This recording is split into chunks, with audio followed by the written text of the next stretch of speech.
Also, y'all, I'm so sorry that the first piece of content you're seeing from me this year is just me bitching about gamers. But here we are. I have a lot of things to say, and they need to be said, and I don't think anybody else will at this point. And I don't know if it's just me feeling all these things, but I'm gonna do it. If I get backlash, so be it. But this is how it is. Also, this camera angle is not it. Let me fix it. Sup peeps, it is Jackson here. Welcome to today's video. Ignore if I seem a little bit disheveled and disorganized. I literally just got home from work and then my car broke down. So I'm waiting for Dad to eat dinner so we can go and fix it. But also, Summer Game Fest happened today and the reaction I'm seeing from the internet needs to be addressed. Because I swear to God, my entire Twitter timeline has just been full of shit like, this was boring, or too many indies, or bring back E3. And then my YouTube timeline has just all been, we need to talk about Summer Game Fest. And I'm over here like, you want to talk about Summer Game Fest? I bet. Let's talk about Summer Game Fest. Because y'all are off your fucking rocker. Oh my god. Okay. So, long story short, I wanted to make a quick video addressing my opinions on the state of video games in general at the moment. We touched on this a little bit in my 2023 favorites video, but it's gotten progressively not great. So I really wanted to touch on it because there are some attitudes happening within the gamer community and attitudes being held towards developers and publishers that needs to be addressed, and I think needs to be reined the fuck in. Otherwise, we're gonna end up at a point where we really don't want to be at in video games, and that terrifies me because nothing's making anybody happy anymore. Like, nothing any developer or games publisher or any indie studio is doing is pleasing the loud minority, and it's pissing me off that that kind of minority has that kind, feels like they have that kind of power over it. Okay, I'm getting off topic. That's the general gist of the video. Let's talk in detail. So this morning I woke up at 6:30 a.m. to watch Summer Game Fest at 7 because I had watched the PlayStation State of Play a few weeks ago. I went into that State of Play knowing that it was a State of Play and not a showcase. I knew that nothing too big was going to get announced, so I didn't get my hopes up. Unlike some people. There were a lot of things showed that I didn't really have a lot of interest in. That's okay. That's variety for you. But then there was something at the end that I was like, hell yes, and that is Astrobot, the sequel to Astro's Playroom, the free PS5 tech demo that turned out to be a full-on platformer that I played for the first time this year. I'm obsessed with it. It's amazing. We're going to talk about it in my 2024 favorites video in depth. I watched that State of Play knowing that they weren't going to announce anything big, being like, sure, they're probably going to save some stuff for Summer Game Fest because it's literally right around the corner. Or their own showcase. Who knows? Because Sony never really shows anything massive. The only thing they showed at last year's was the release date for Spider-Man 2. And a couple of years before that was the Look at the Last of Us show and the remake, The Last of Us Part 1. So I went into Summer Game Fest today with hopes high but not too high, right? As you should expect them to be. I feel like what's going on since E3 has ended and been officially done is everyone is like, every other thing that attempts to be a game showcase like E3, y'all better step the fuck up. And that's just not how it works. Let's talk about Summer Game Fest in general, my thoughts on the show as a whole as we go. I'm just talking about the ones that really caught my attention. We're starting with LEGO Horizon Adventures, which I think is really cute. And it's great to see Ashley Birch do a more lively version of Aloy. I haven't actually played the full games. I played like a tad bit of Horizon Zero Dawn, but I haven't played the full game. I haven't played Forbidden West either. Those are on my backlog and I plan to finish those sometime this year. I really want to get rid of my backlog of things in general. Then the big thing hit. It's launching day and date on PlayStation 5, PC, and Nintendo Switch. Sony really said screw you Xbox. Again, not anything bad against Xbox. I just think it's kind of funny that they are so committed to the bit. Anyway, that looks really cute. No More Room in Hell 2. I said, ooh, this is an amazing tone and an amazing setup. So it's 8 players starting in different areas and they have to find their way to each other in the middle of a zombie apocalypse. I was like, zombies. That kind of sucks. But it's cool gameplay concept. I'm here for that. We had Harry Potter Quidditch Champions. We had Cuff Bust. I said a co-op prison escape game. Cool. Just wish we weren't playing as gummy bears, LMAO. We got the official story trailer for Batman Arkham Shadow, which I'm so excited for. Even though it's VR. And even though it's only on the MetaQuest 3. Like, come on, dude. I was considering getting a PSVR 2. Could you not have given it to all VR platforms? Why did you have to make it exclusively on that? But I'm excited because it's apparently going to be a follow-up to Arkham Origins. Roger Craig Smith is back as the voice of Batman, and he did so good in Arkham Origins. I'm so excited about it. It looks really pretty. And the in-gameplay stills I've seen look really nice too. So I'm intrigued to see how that turns out. It looks way more like an Arkham sequel than Suicide Squad did. We're not going to talk about Suicide Squad in this video because I will go down a rabbit hole. We're going to talk about that in 2024 favorites. And it's not all good things. One of the big things that caught my attention and held my attention through the rest of the show, and like through the rest of my day, it stayed on my mind, Blumhouse. So Blumhouse is a studio who's known for producing big horror films. They did the Conjuring franchise, they did The Purge, Happy Death Day, Five Nights at Freddy's, Megan, The Black Phone, Get Out, Us, big iconic films. Blumhouse did them. They are making their way into publishing horror games, which I think is so cool, and the fact that they're emphasizing on indie too is so exciting, giving indie horror developers a platform. And they came in with a stacked lineup from the get-go. So we have games like Crystal, Theater of Idols, Brave Seasons, Project C, Sleep Awake, and The Simulation. The one that caught my attention completely and has held it through the rest of the day is Fear the Spotlight. It's so cool. It looks amazing with those PS1 graphics, and it's their first game they're releasing. It's coming later this year, and I'm so excited for it. That one, I'm so pumped for. Give me the pre-order right now. I'm really excited to see what Blumhouse does in the games space. They seem really well intentioned with wanting to give indie horror developers a platform and the tools to give their games out to the world and introduce more people to horror. And they really talked in depth about how there's so many subgenres of horror, and that carries over into their games lineup as well. Like they're going for supernatural horror, psychological horror, cosmic horror, the whole shebang. There's going to be variety for everyone, and I'm so excited. So that was a really big thing for me. We got Slitterhead. I was very weirded out, but I'm very intrigued. Killer Bean, I'm so excited that's actually happening. Wonder Stop, that was also a big one for me. From the creator of the Stanley Parable, which is an incredible game. The anxiety of like, I'm happy, this is good for me. I feel this on a spiritual level. I'm going through this right now, so I feel that. Also, Inner Sloth coming on stage and talking about their Outer Sloth, an indie game fund, which is really amazing. A really kind way to contribute to the growing indie games industry. A couple of games in there that really piqued my attention were Marsverse Logistics and Mossfield Archives. Their art style is really pretty to me. I'm really excited. There's also an Among Us TV show happening. I was like, this is kind of a cool teaser. And then the cast, holy shit, stacked. I'm kind of excited, but I'm really just focused on Outer Sloth, their indie game fund. That's really amazing. They said it's their dream for a more sustainable industry, and I think it's really admirable. Also, can we talk about Jeff Keighley finally addressing the state of the games industry during the showcase? It started right at the top and started addressing the issues with layoffs and crunch and supporting developers. Like, don't just say you're going to support them. Show up, buy the game, wishlist the game. And that made me so happy.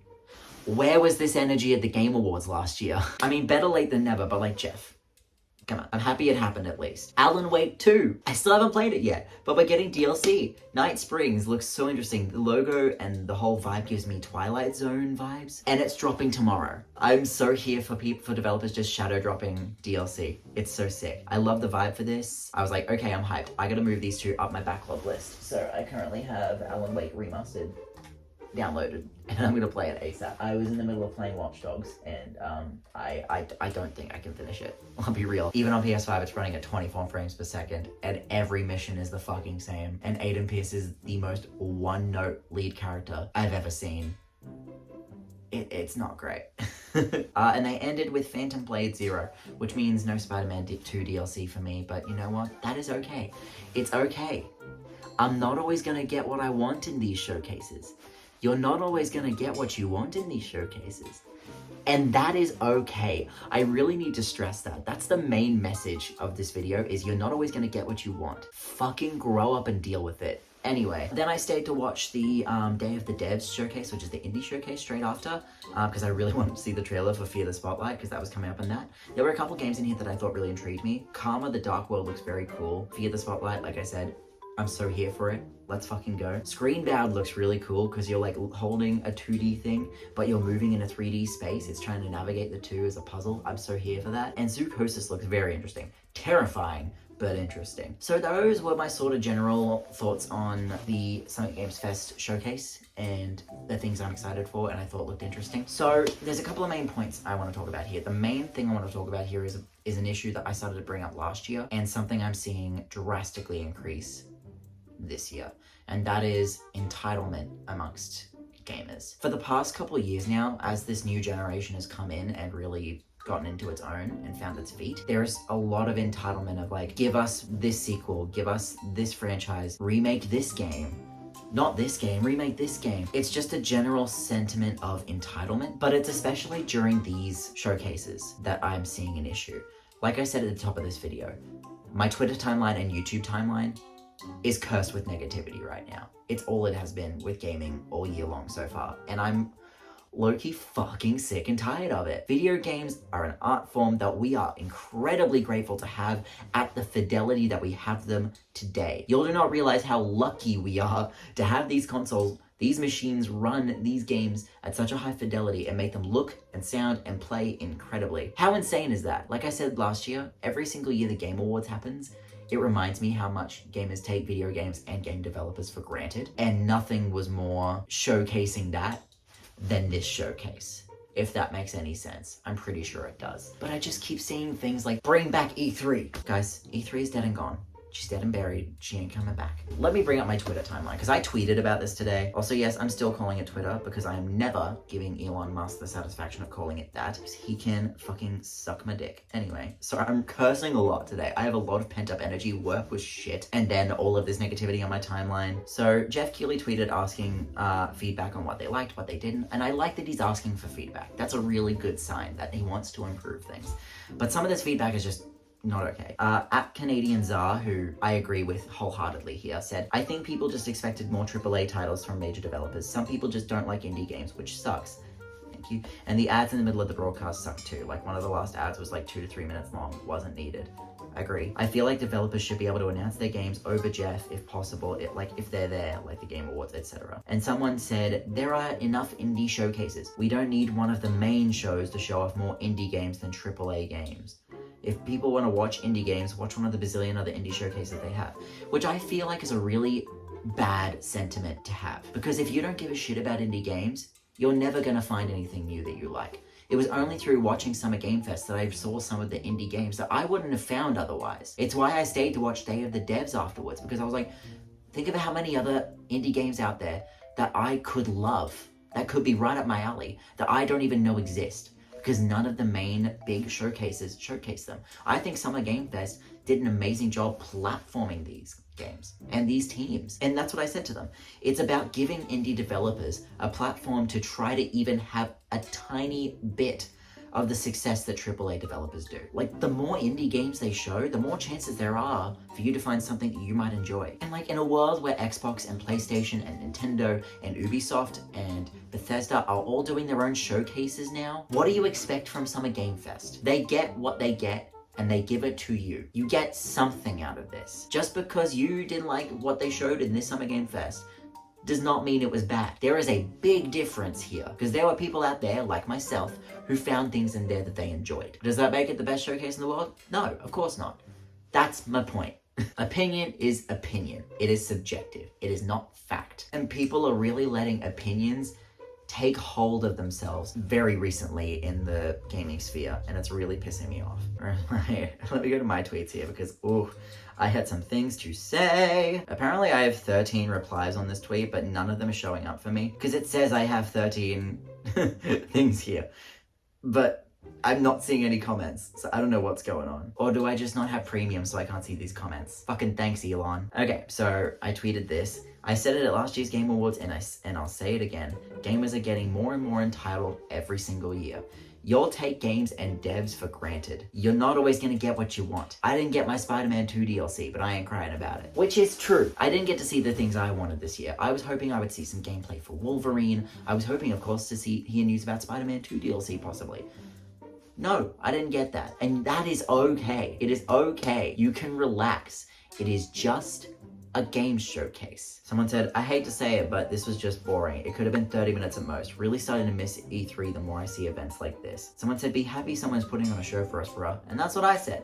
My thoughts exactly. And that's the thing, E3 wouldn't produce better games. You'd see the exact same games just split up into different showcases. This tweet, at @PolygonWindow_ said, y'all are never happy. We were all shitting on E3 for its last 3 years at least, and now you miss it? Be fucking for real. Thank you. Thank you. I'm finally seeing replies that are making some goddamn sense. Okay. E3 is fucking dead.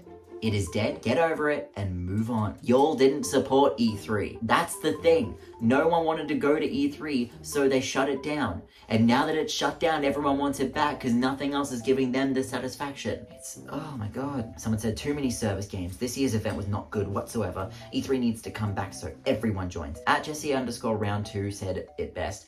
E3 was never everyone.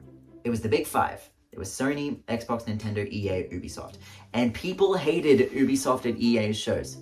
Hated them. I've been re-watching E3 conference reactions of years past recently, the last couple weeks when I was sick. They tear Ubisoft to shreds in those shows. Nintendo was basically a worse version of the directs they do now. You're still getting Xbox and Sony. Only difference is this show exists to show far more games. And you're getting a wider variety of games in this showcase too. That's the thing. No one wants variety anymore. They want what they want and only what they want. Otherwise, it was an absolute failure and a disaster. And it's really bugging me. I don't really know if I have a whole point to this argument. It's just that gamers need to chill the fuck out. Everyone says there's no games to play. You go on the PlayStation Store. I was on there this morning. And there are so many fucking games I haven't played yet. My backlog is fucking up the wazoo. I have like nearly 50 games that I have downloaded but I haven't played. Like, that's no excuse. There are some years where you're not going to be completely bombarded with a steady supply of AAA titles. And you know what? That is okay. It is okay to not have AAA titles coming at you from left and right all year long, every year. My wallet can't afford that. My wallet can barely afford anything right now in general. But here we are. It is okay to not be bombarded with games every second of every day. And when those games come out, you need to show the fuck up. If you want developers to keep making games you like, you need to show up, buy the game, support the developers, dude. That's how you do this. Some of y'all are talking the talk and never walking the walk, and that is the problem. Like, there was one of my favorite tweets of the day was everyone dismissing Astrobot being $60. Someone was like, this game is just a platformer. This should not be $60. This is not Mario level. And my favorite tweet, at AutoWolf, said, nah, you don't get to dismiss Astrobot for costing $60 after constant fake mourning over the loss of Japan's studio and claiming death of creativity. Asobi is the last remnant of Japan's studio.